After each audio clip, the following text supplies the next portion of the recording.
오늘 말씀은 마태복음 22장입니다. 마태복음 22장 1절부터 14절까지입니다. 제가 받들어 읽겠습니다.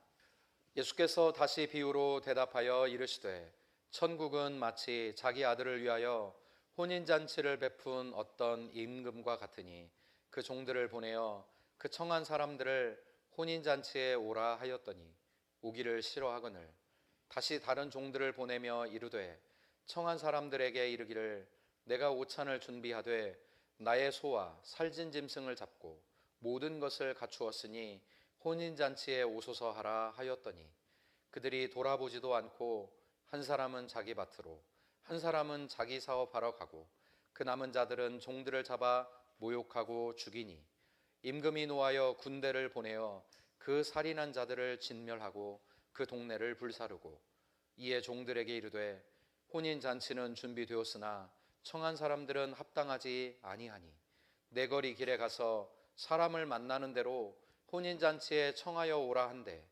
종들이 길에 나가 악한 자나 선한 자나 만나는 대로 모두 데려오니 혼인잔치에 손님들이 가득한지라 임금이 손님들을 보러 들어올세 거기서 예복을 입지 않은 한 사람을 보고 이르되 친구여 어찌하여 예복을 입지 않고 여기 들어왔느냐 하니 그가 아무 말도 못하거늘 임금이 사환들에게 말하되 그 손발을 묶어 바깥 어두운 데에 내던지라 거기서 슬피 울며 이를 갈게 되리라 하니라 청함을 받은 자는 많되 택함을 입은 자는 적으니라.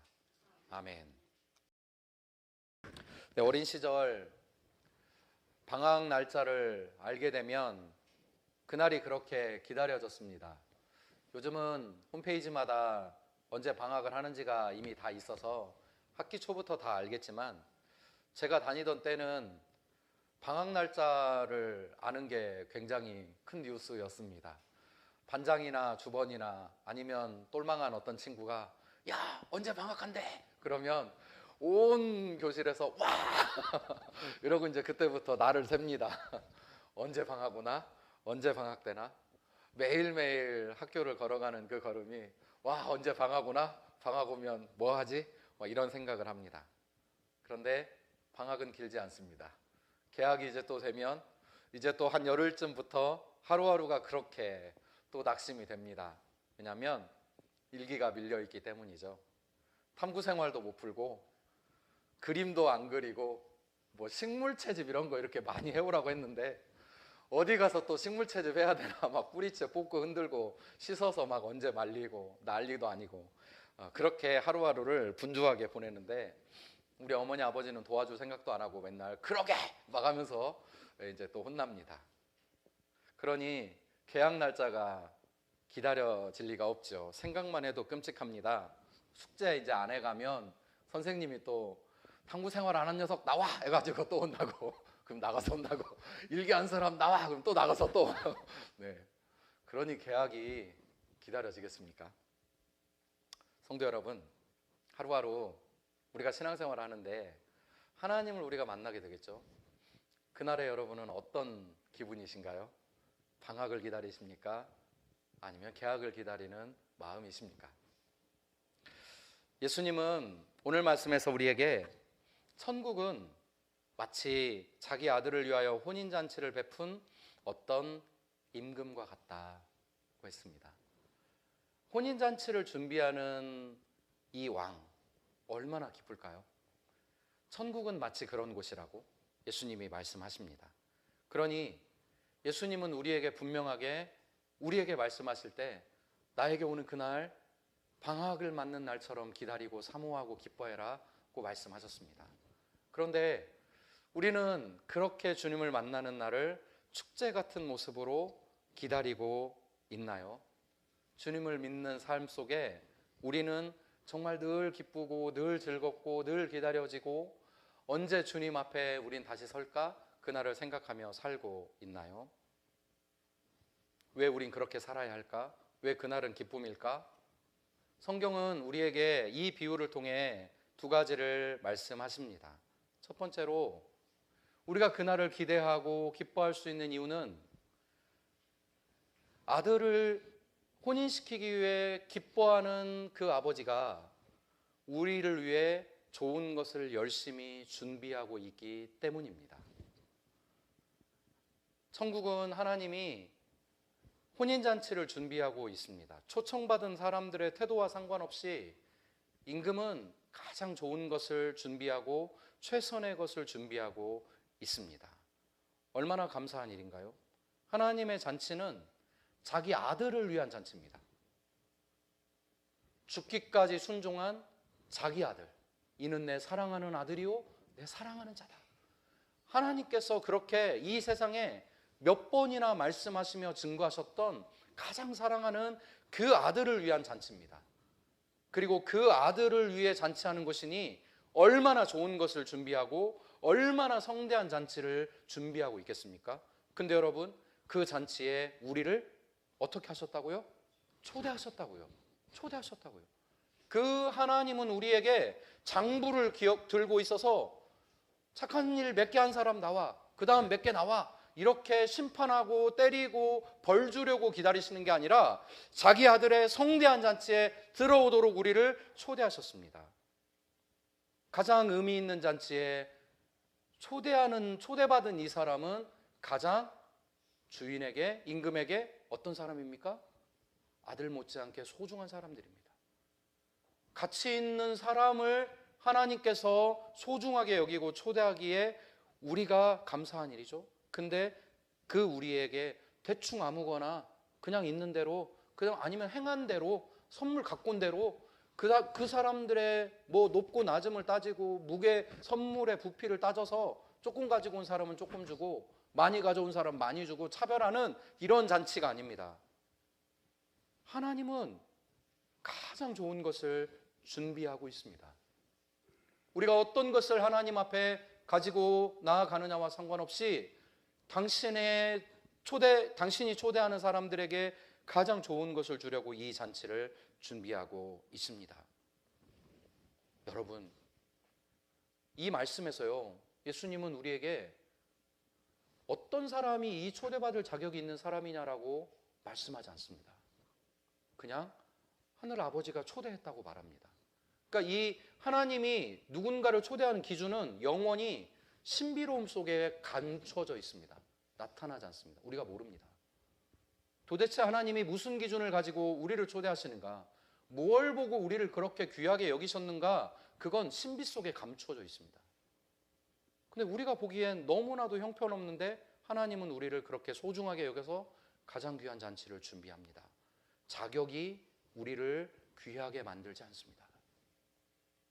내가 뭘 하고 주님 안에 내가 어떤 자격을 갖추고 있는지가 하나님 앞에서 우리를 귀한 사람으로 만들지 않습니다.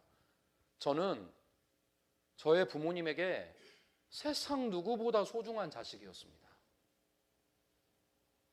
제가 아프고 제가 다쳤을 때 우리 부모님은 모든 것을 제쳐놓고 저의 안전을 위해 가장 많은 것을 쏟아부었습니다. 우리 성도님들도 똑같지 않습니까? 그 자녀에게 여러분이 가지고 키우고 있는 자녀들, 비록 품을 떠나 가정을 이루고 잘 살고 있을지라도 세상 소중한 자식 아닙니까? 그런데요, 제가 제 부모님께 세상 소중한 자식이 되었던 건 제가 더 나은 자격을 갖추었기 때문이 아닙니다. 제가 다른 사람들보다 공부를 더 잘하고 제가 다른 사람들보다 더 잘생기고 제가 다른 사람들보다 막 더 이러이러한 것들이 월등하게 뛰어나서 우리 부모님께 세상 소중한 자식이었던 게 아닙니다. 그냥 우리 부모님이 내 자식이니까 가장 소중하게 여겼습니다. 저보다 더 예쁜 어떤 아들을 보고도 아유, 세상 이쁘구나, 내 자식 해라, 이렇게 말씀하지 않습니다.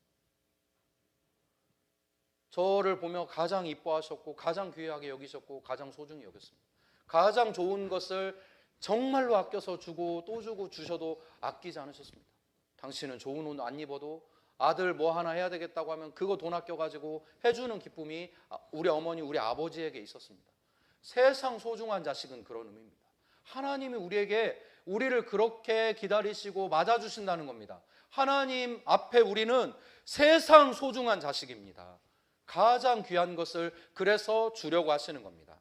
자격에 대해 감추었지만 하나님이 우리에게 얼마나 풍성한 잔치를 준비하셨는지 주님이 우리에게 말씀하고 있지 않습니까? 말씀하고 계시죠. 내가 오찬을 준비하되 나의 소와 살진 짐승을 잡고 모든 것을 갖추었으니 혼인잔치에 오소서. 아들을 위한 혼인잔치에, 아들을 위한 잔치에 아들 먹을 것만 준비한 게 아니라 초대받은 우리를 위해 준비하셨다고 말씀하십니다. 모든 것을 갖추었으니 이 혼인잔치에 오소서 말씀합니다. 우리 하나님은 우리에게 좋은 걸 주시려고 우리를 불러주셨습니다.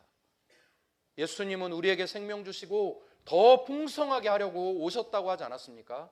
그분은 우리에게 소홀함이 없었습니다. 이 세상에서 우리가 겪는 많은 일에 선행장부가 아니라 눈물 닦아줄 따뜻한 품을 준비하신 분이 바로 여호와 하나님이십니다. 그러니 그 하나님을 만나러 가는 여정이 어떻게 날마다 괴로움이고 무거움일 수 있겠습니까?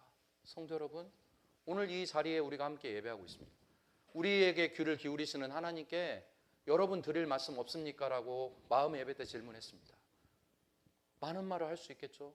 어떻게 우리가 항상 즐겁고 항상 기쁘고 그런 모습으로만 이 예배에 옵니까?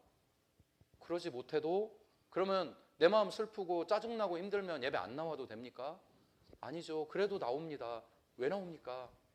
하나님은 나에게 위로할 가장 따뜻한 품을 준비하고 나를 기다리시기 때문입니다. 내 삶 좀 힘들고 내 삶 좀 괴롭고 어려워도 믿음을 가지고 주님께 나와 의지하는 겁니다. 하나님, 오늘 이런 괴로운 마음이 있어요. 지난 한 주가 내 삶이 폭풍처럼 힘들게 지나갔네요. 난 하나님의 위로가 필요해요. 또다시 하나님이 나를 맞아주시길 원합니다. 이 천국 잔치를 맛보게 하는 이 짧은 시간, 이 시간이 바로 그 따뜻한 품으로 살진 소와 살진 짐승과 소를 준비하고 모든 것을 갖추고 우리에게 좋은 걸 주시려는 하나님 앞에 서는 시간 아닙니까? 그 하나님이 여러분을 위로하시기를 주님의 이름으로 축원합니다. 그 하나님을 만나는 은혜가 있기를 주님의 이름으로 축원합니다. 그 마지막 날의 잔치에 우리가 정말로 기다려지는 이유는 요한계시록에 요한이 이렇게 말을 합니다. 이런 일이 있을 것이기 때문이다. 모든 눈물을 그 눈에서 닦아주시니 다시는 사망이 없고 애통하는 것이나 곡하는 것이나 아픈 것이 다시 있지 아니하리니 처음 것들이 다 지나갔습니다. 다 지나갔습니다. 그날엔 모든 것이 회복이 된다. 그날엔 모든 아픔이 온전하게 새로워진다. 우리 하나님, 이 따뜻한 품을 준비하고 우리를 기다리시는 신은 이 세상 어디에도 없습니다. 오직 하나님 한 분뿐입니다. 그렇게 하겠다고 말하시는 약속하신 분은 오직 이 하나님 한 분뿐입니다. 세상 어디에도 찾아보십시오. 없습니다. 너 사랑받기 원하냐? 너 뛰어나길 원하냐? 너 잘되길 원하냐? 그럼 이거 해라. 뭘 해라. 심지어 어떤 종교에서는 특정 종교를 제가 말하지 않지만 폭탄 가슴에 안고 뛰어 죽어라. 그럼 천국 간다. 세상에 이런 하나님이 어디 있습니까? 자신이 가장 소중하게 여기는 존재를 도구처럼 쓰고 버리는 그런 하나님은 사랑의 하나님일 수 없죠. 근데 우리 하나님 절대 그렇게 하지 않습니다. 하나님은 우리가 정말로 눈물을 흘리는 걸 알고 가슴 아픈 걸 알기에 준비하고 계십니다. 위로하려고. 이 잔치에 오는 동안 기대와 설렘을 가득 가지고 올 수 있고 그 기대에 정말 부합하시려고 하나님 가장 좋은 것을 준비하고 있습니다. 그 하나님을 바라보며 한 걸음 한 걸음 나아가시기를 주님의 이름으로 축원합니다. 성도 여러분, 우리 이름을 당신의 생명책에 기록해 놓고 지금도 우리를 위해서 소와 살진 짐승을 준비하고 모든 것을 갖추고 계신 하나님 기억하십시오. 분주히 살진 소 모든 것을 갖추면서 또 생명책 떠들러서 박용진이 오겠지, 내가 초대했으니 김은주가 오겠지, 한지훈이 오겠지, 그 생명책에 기록해 놓으신 그 하나님의 기록해 놓으신 이름 보면서 기뻐하면서 그 좋은 걸 내가 줘야 되겠다. 그렇게 하나님이 우리를 기다리고 계시니 우리 눈앞에 보이는 게 전부가 아닙니다. 보이는 것 우리에게 별것 없을지라도 하나님은 변화하지 않고 가장 소중한 것 마련하시고 그날 우리와 만나고 싶어 하십니다. 그래서 2번씩이나 종들을 보냅니다. 만나고 싶으니까. 그러니 성도 여러분, 이 좋은 것 준비하고 계시는 하나님 만나셔야 하지 않겠습니까? 그 하나님과 교제하시며 그분을 더 깊이 알아가시면 이 좋은 걸 준비하시는 하나님이 얼마나 우리에게 소중한 분인지, 그 하나님의 사랑 앞에 어떤 반응을 해야 되는지 우리 알게 됩니다. 그 하나님과 한 걸음 한 걸음 가시기를 축원합니다. 성도 여러분, 하나님의 이 말씀이 우리에게 은혜가 되는 2번째 이유는요, 정말 이것이 너무나 감사하고 소중한 2번째 이유는, 임금은, 이 주인은 당신이 했던 초청을 절대로 포기하지 않습니다. 거부하는 사람이 있을 뿐이지 그분이 초대하는 것을 포기하는 사람은 포기하시지는 않습니다.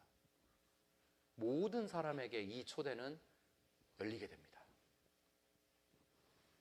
여러분, 그래서 우리가 기쁨으로 이 잔치에 갈 수 있습니다. 하나님 우리를 포기하지 않습니다. 누군가 하나님의 초대를 거부하는 그 순간에도 하나님은 멈추지 않고 계속 사람을 찾습니다. 오늘 본문에서 보면요, 임금이 종들을 총 3번 보냅니다. 처음 2번을 보내는 것과 마지막 1번을 보내는 게 결이 다릅니다. 처음 2번을 보내는 것을 유심히 보면 처음에는 이렇게 보내는데요, 원래 이게 공식적인 절차입니다. 그러니까 한 나라 임금이 성대한 잔치를 준비할 때 공식적으로 2번의 사신을 보냅니다. 첫 번째는 일종의 예고편 같은 겁니다. 우리 임금님이 당신을 초대했습니다. 그러니까 첫 번째는 아주 대략적인 초청이죠. 그러니까 우리 임금님이 도장 찍은 거 이거 보이시죠? 당신을 초청했습니다. 그러니까 마음의 준비를 하고 이 잔치에 오세요 라고 준비를 시키는 첫 번째 초대입니다.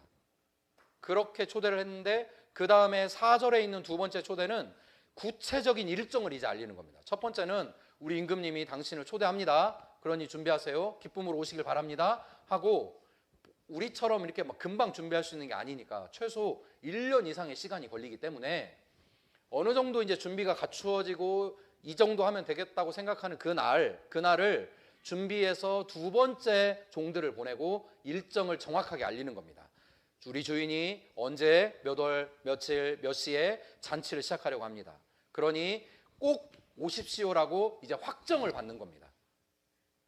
그러니까 음식을 준비하는 것이 굉장히 어려운 일이기 때문에 결혼이 생기거나 필요 이상으로 사람이 많이 와버리면 잔치가 중간에 끝나버리는 굉장히 위태로운 상황이 만들어집니다. 이걸 하지 않으려고 정확하게 사람들을 초대하고 이 숫자를 정확하게 예측을 해서 음식을 준비하는 겁니다. 그러니 2번째 초대에는 확정된 약속을 전하는 겁니다. 이게 뭡니까? 포기하지 않는 거죠. 말씀을 시큰둥하게 들었는데 포기하지 않는다는 거예요, 임금이. 첫 번째 보냈는데 반응이 영 굉장히 좋지 않습니다. 그렇죠? 어떻게 해요? 3절에 보니까 어떻게 했어요? 오기를 싫어했다. 임금이 화가 날 만하죠. 이 상황에서 내가 누군데 지금 니들이 싫어해? 알았어. 뭐 그냥 하고 할 수 있는데 임금이 그렇게 하지 않아요. 또 초대해요. 근데 2번째 이 초청을 할 때 뭐 어떻게 말합니까? 5절에 보면 그들이 돌아보지도 않아요. 여러분, 이건 예수님이 유대인들의 역사를 보며 하신 말씀이에요. 첫 번째 초대가 시내산 언약에서 있었어요. 나는 너희 하나님이 되고 너희는 내 백성이 된다. 내가 너희를 이 광야에서 인도해서 젖과 꿀이 흐르는 땅으로 인도하겠다. 내 말에 순종해라. 복을 받을 것이고 은혜 받을 것이고 천대가 복을 누리고 수많은 적들이 너희 앞에 도망칠 것이다. 땅이 기름질 것이고 하늘의 문이 열려서 은혜가 비처럼 내려질 것이고 어떤 것도 너희들을 해하지 못하는 복이 있을 것이다. 이 복을 바라보면서 세상의 많은 사람들이 내가 여호와인 것을 알게 하겠다. 이게 시내산 언약의 핵심이에요. 근데 이 백성들이 어떻게 합니까? 싫어합니다. 안 지킵니다. 여러분, 정말 놀랍게도요, 시내산 언약 이후로요, 왕정 시대가 끝날 때까지요, 이스라엘은 단 한 번도 유일신을 섬긴 적이 없습니다. 십계명에서도 언약에서도 성전을 지을 때도 하나님은 한 분이었는데 한 분 하나님만 섬기라고 했는데 구약을 전체를 우리가 다 읽었잖아요. 어디 한번 유일신을 섬긴 적이 있습니까? 심지어 성전 안에까지 우상을 집어다 놓은 사람들이 이스라엘 백성들입니다. 안 지킵니다. 싫어합니다. 두 번째 또 보내죠. 수없이 많은 선지자들을 보냈습니다. 그 선지자들 어떻게 했습니까? 죽였습니다. 마지막으로 예수님을 유대인들이 어떻게 보았습니까? 당신은 선지자로소이다. 근데 그 선지자를 어떻게 합니까? 죽였습니다. 두 번째, 모욕하고 죽였다. 자격 없는 사람 사랑하시며 잔치를 준비하던 왕에게 이토록 치욕적인 행동을 할 수는 없습니다. 그러니 주인이 노하죠. 죗값을 치르라 하죠. 예수님이 죽고 난 이후에 40년 후에 성전이 무너지고 그 뒤로 예루살렘엔 유대인들이 살 수 없게 됐습니다. 싹 흩어버렸습니다. 여러분, 그러면 끝일까? 두 번의 초청이 정말 주인의 인자와 자비하심 보여주는데 그러면 끝인가? 아들 예수 그리스도까지 십자가에 못 박아 죽인 이 죄인들을 바라보면서 하나님도 끝내 용서하지 않고 세상의 용서의 문을 닫아버렸을까? 여기서 끝났다면 복음이 아니지요. 그런데 놀랍게도 이 임금님은 8절과 9절에서 전혀 다른 이야기를 합니다. 어떻게 합니까? 혼인잔치는 준비되었으나 청한 사람들은 합당하지 않다. 그러니 어떻게 하라? 내 거리 길에 가서 사람을 만나는 대로 혼인잔치에 청하라. 모든 사람들에게 이 잔치에 들어올 길이 열립니다. 하나님이 원래 생각한 것과는 다른 방향이었지만 하나님의 계획이었습니다. 그리고 그 일을 합니다. 이게 사도행전 이후에 이방인들이 하나님의 잔치에 들어온 것이죠. 성령이 임하고 그 성령의 은혜를 누리며 복음이 전파되고 공동체가 세워지는 곳마다 어떻게 해요? 기쁨이 막 넘쳐 흘러요. 기쁨이. 밤새도록 하나님의 말씀을 막 나누어요. 열정이 뜨거워져요. 어떤 고난을 받아도 그들이 이 복음을 전하는 것을 멈추지 않아요. 왜? 주님이 우리를 얼마나 사랑하시는지 알았고 이 약속이 얼마나 분명한 건지를 알았기 때문에 끝까지 전해요. 내 거리 길로 가서 만나는 대로 혼인잔치에 청해요. 그래서 사람들이 막 와요. 막. 포기하지 않는 사람. 하나님이 이 잔치를 준비해놓고 문을 닫지 않았어요. 주님 문 닫지 않아요. 포기하지 않아요. 우리에게도 그 길이 열려서 우리가 하나님의 은혜로 들어간 거예요. 그런데 하나님이 우리를 포기할까요? 너희가 아직 죄인이었을 때 그리스도께서 십자가에 단 한 번도 후회하지 않고 그냥 철저히 죽으심으로 너희를 향한 하나님의 진노에서 우리를 건져주셨다. 하나님 우리에게 약속하지 않습니까? 죄인일 때 우리를 건졌습니다. 그러니 오늘 우리가 하나님 앞에 그분의 마음을 아프게 하는 연약함을 또 보인다 할지라도 그분이 우리를 내칠까? 포기할까? 버릴까? 아니죠. 아니에요. 주인은 우리를 향한 초청의 문을 닫지 않아요. 그분의 초대장은 언제나 유효해요. 오지 않는 사람에게 하나님은 분노하시지만 그러나 들어오는 사람에게 문을 열어놓았어요. 막지 않았어요. 우리를 향한 하나님의 사랑, 포기하지 않는 사랑입니다.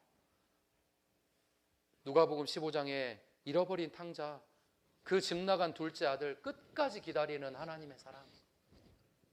보고 또 보고 또 보아서 그 먼 발치에 오는 아들을 단 한눈에 알아보는 포기하지 않는 그 하나님의 사랑.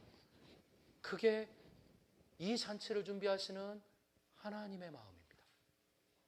여전히 이 세상에서 우리가 교회로 살아가는 하나님의 마음입니다. 그러니 사랑하는 성도 여러분, 우리가 누군가를 정죄하지 맙시다. 너는 세상에 하나님도 용서하지 못한다. 이런 말을 우리가 꺼내서는 안 됩니다.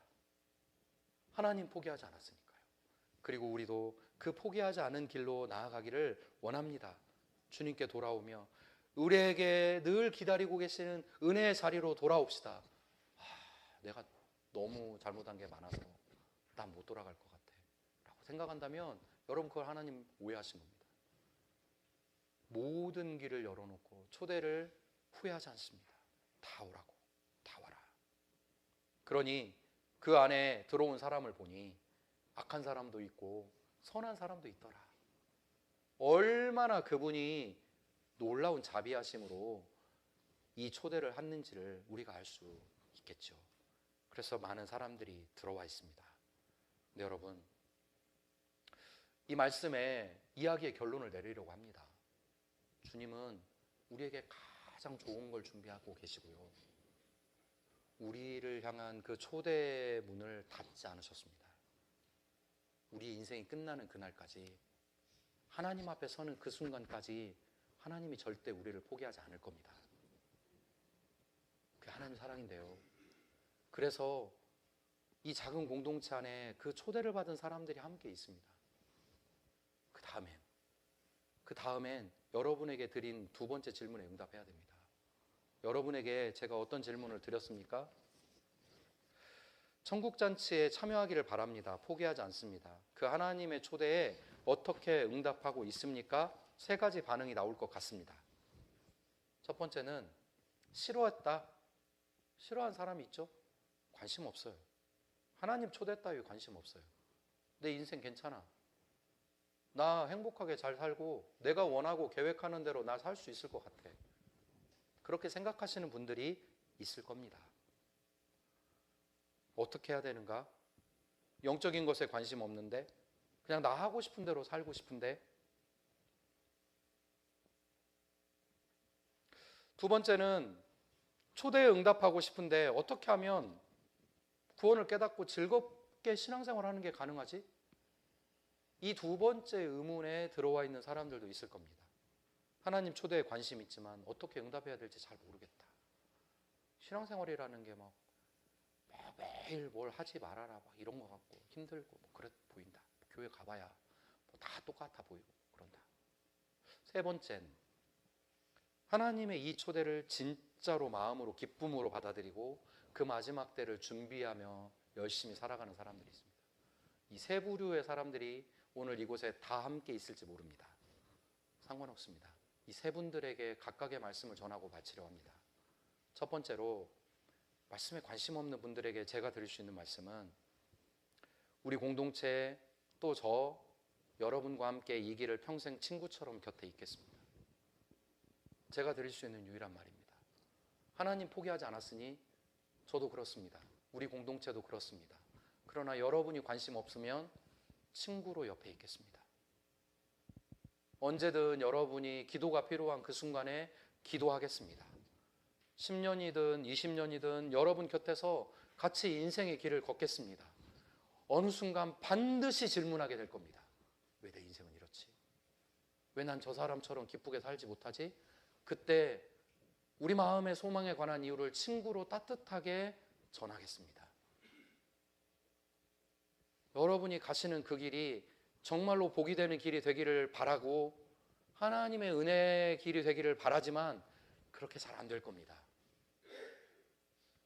그러나 여전히 하나님의 은혜 난 필요 없어, 여전히 난 내 힘으로 할 수 있어 라고 생각하시는 분들에겐 우리 공동체가 드릴 수 있는 유일한 답은 친구로 곁에 있겠습니다. 10년이든 20년이든 그 곁에 있겠습니다. 나는 예수 믿는 사람으로 예수 믿는 기쁨을 보여주며 하나님 믿는 인생이 얼마나 가치 있는 일인가를 계속해서 내 삶으로 들여보내주며 있겠습니다. 그 기쁨이 무엇인지 관찰해 보십시오. 마음 열 때가 옵니다. 그렇게 되리라 믿습니다. 그리고 그때 복음의 초대가 있다는 걸 기억하십시오. 가장 이 세상 누구보다도 가장 여러분을 기다리는 하나님 한 분 있다는 사실을 마음에 떠올리시기를 바랍니다. 그리고 우리 교회는 그런 사람 찾아가겠습니다. 그냥 곁에 있겠습니다. 안 믿겠다는데 어떻게 하겠습니까? 주님이 그 마음을 확 뒤집어 갖고 바꾸지 않는 한 우리가 무슨 수로 그 사람을 바꿉니까? 잘 안 되죠. 곁에 친구로 있읍시다. 우리 교회 주변에 얼마나 많은 상처 입은 영혼들이 있습니까? 예수님 믿습니다. 유신론자입니다. 근데 교회 안 갑니다. 어떻게 합니까? 친구로 있어야죠. 우리가 예수 믿는 이 기쁨을 보여주고 그 즐거움이 거짓말이 아니고 꾸미는 게 아니라는 걸 보여줄 때 그 사람들도 바꾸어지지 않겠습니까?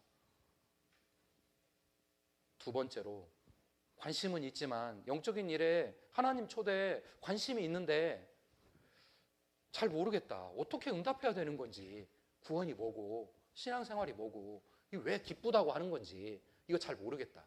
이렇게 생각하신다면 제가 돕겠습니다.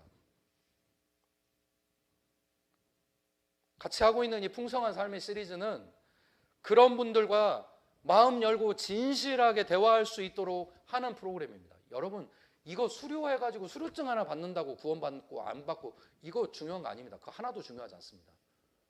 정말로 이 풍성한 삶, 이거 통해서 우리 공동체가 응원교회로서 살아가기 위한 중요한 일은 복음에 반응하고 싶은데 하나님 초대에 관심 있는데 어떻게 해야 되는 건지를 잘 모르겠고, 구원이라는 거 뭐 맨날 교회 나와가지고 그냥 막 모르는 찬송 막 하라고 하고 막 억지로 뭐 하라고 이런 것이라고 했던 사람들에게, 아니 그게 아니라고, 진짜 하나님이 우리를 초대하시고 이 택함받은 백성으로 살아가는 게 얼마나 귀하고 복된 일인지를 알기를 원하신다면 도와드리겠습니다. 만나십시다. 일주일에 한 2시간 정도는 내주셔야 됩니다. 나머지는 여러분을 위해 사셔도 상관없습니다. 그러나 정말로 이 기쁨이 뭔지, 정말 하나님이 말씀하시는, 예수님이 정말 안타까워서 어쩔 줄 모르는 이 복음이 뭔지 듣고 싶으시다면 함께 합시다. 어떻게 하면 되는지가 다 있습니다. 다 있습니다. 다만 중간에 포기하지 말고 끝까지 해보겠다는 마음으로 함께 해주셔야 됩니다. 그게 진실한 마음입니다. 포기하지 않습니다. 약속을 했으니 끝까지 갑니다. 그러면 정말로 하나님이 우리에게 주시는 은혜가 무엇인지 알게 됩니다. 전 정우 형제와 이 풍성한 삶의 시리즈 초대부터 지금 한 첫걸음 이제 3번째 단계로 넘어오고 있습니다. 한순간 한순간 우리 삶의 이야기를 나눕니다. 나이 차이 많죠. 그러나 함께 나누면서 얼마나 소중하고 기쁜지 모릅니다. 그리고 그 느낌이 거짓말이 아니었기를 저는 믿습니다. 예. 그리고 이 교류가 우리 성도님들 사이에 있길 바랍니다. A 집사님이 B 집사님과 이 풍성한 삶의 시리즈를 나누면서 이런 진실한 교제를 이루고, A 권사님이 B 권사님과, A 장로님이 저와, 어떤 집사님이 저와 이거 나누면서 진솔하게 하나님을 만난 기쁨이 뭘까? 이것이 얼마나 감사한 일인가? 주님이 우리를 생각하는 게 얼마나 귀한 일인가? 이렇게 우리 삶이 변화되어 가는 거구나. 그렇게 말씀을 함께 나누고 살아가는 그 길 있습니다. 진짜로 기다려지게 되는 그 길. 신앙생활이라는 게 이런 거였구나. 예수 만난다는 게 이런 거구나. 그거 알 수 있게 되기를 주님의 이름으로 축원합니다. 마지막으로, 주님의 만남을 사모하고 기다리고 계십니까? 예복 있습니까? 정말로 깨끗하게 빨아가지고 이거 정말 다 들고 주님 앞에 가야지, 이 기쁨 가지고 살아가시는 분 계십니까? 주님의 이름으로 여러분을 축복합니다. 그 평생의 기쁨 가지고 살아가기를 바랍니다. 그러나 거기에서 멈추지 마십시오. 하셔야 될 일이 있습니다. 정말로 우리가 그 복음으로 기쁘게 살아가는 이 앞에서 말한 두 부류의 사람들에게 빚진 자입니다. 그거 기억하셔야 됩니다. 나 이 예복 가지고 정말 주님 앞에 이 초대가 기다려서 나 갈 거야, 룰루랄라, 너희들은 오든지 말든지 난 갈 거야, 이렇게 가시면 안 되고 빚진 자입니다. 그 사람을 돌봐주십시오. 그것도 할 수 있습니다. 할 수 있습니다. 누군가에게 영혼의 이끌이는 목사만 하는 일이 아닙니다. 여러분, 한 분이 누구 한 사람을 만나서 도와주십시오. 내가 가진 이 기쁨, 복음 만난 이 기쁨, 진실이 만나고 그냥 만나가지고 그냥 우리 서로 힘들게 살아. 인생이 그런 거지 뭐. 어쩔 수 있겠어. 뭐 예수 믿고 살아가지만 뭐 우리 다 뭐 한 개 살아가고 뭐 다 세상 똑같은 거지 뭐. 자, 짠 하고 헤어져. 이게 전부가 아니라고요. 아니에요, 진짜. 그런 삶이 더 나은 삶으로 바뀌길 바랍니다. 정말로 주님 앞에 행복하게 살아가는, 오늘 우리의 삶이 조금은 힘들고 지쳐 있어도 믿음으로 새롭게 되고 믿음으로 주님을 소망 가운데 바라보게 되는 그것으로 채워지고, 이런 소망으로 살아가는 거구나. 이런 어려움이 있지만 이런 은혜가 있구나. 그렇게 우리가 정말 복음 안에서 누군가 여러분의 손으로 복음을 전하고 양육하고 그 누군가가 예수님을 영접할 수 있게 도와주셔야 됩니다. 그것도 훈련할 수 있습니다. 함께 그렇게 가기를 원합니다. 우리 권사님, 우리 장로님, 우리 사모님 도울 수 있습니다. 지금 서로 우리가 우리에게 그렇게 시작을 해보시죠. 얼마나 귀한 나눔이 이루어질까요? 그 나눔 속에 함께 하신 하나님이 그 두 분에게 얼마나 큰 위로를 덧입혀 주실까요? 홀로 있지 않구나. 내 믿음 따로 있지 않구나. 헛된 게 아니었구나. 그렇게 함께 나누며 예수님 영접할 수 있도록 돕는 이제 남은 시간을 그렇게 살아가 주시기를 주님의 이름으로 축원합니다. 어려운 일도 아닙니다. 마음을 조금만 열어주시면 누구든 할 수 있습니다. 여러분, 우린 초대받은 사람으로 살아갑니다. 우린 초대받은 사람으로 살아갑니다. 주님이 우리를 초대하셨습니다. 그런데 주님이 참 안타까운 말씀을 하셨습니다. 청함을 받은 자는 많되 택함을 입은 자는 적습니다.